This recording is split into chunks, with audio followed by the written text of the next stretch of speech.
అది ఎన్ని చూసుకుంటారు సార్ మా దగ్గర. ఇప్పుడు మేము సెల్ఫ్ ఎంప్లాయ్మెంట్ తో లారీలు కొనుక్కొని గవర్నమెంట్ కు మేము ట్యాక్సులు కట్టుకుంటూ రమ్మనండి, మీ పైసలు రమ్మనండి, మాట్లాడదాం, రమ్మనండి మాట్లాడదాం.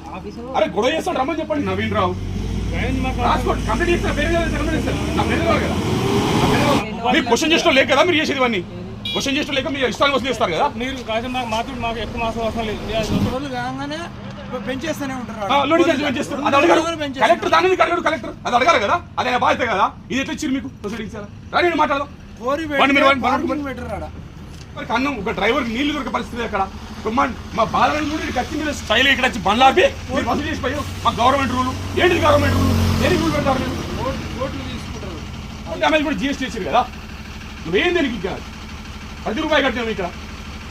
కానీ ఎవరైనా చట్టం చేశారు అక్కడ డ్రైవర్ వస్తారు కానీ తినడానికి అన్నం లేదు, మీరు డబ్బులు తీసుకొని డబ్బులు మీ అకౌంట్ వేసుకొని లారీ పంపిస్తే తినడానికి కనీసం ఏరియా ప్లేస్ఫుల్ లేదు కనీసం. అక్కడ రైతులు కొడుతున్నారు డ్రైవర్ ఏరియా అక్కడ, అది రెస్పాన్సిబిలిటీ లేదు. మీరు రోడ్డు కట్ట వేస్తాం, మీరు పైసలు తీసుకుంటాం, ఎవరైనా తీసుకుంటాం మీరు పైసలు.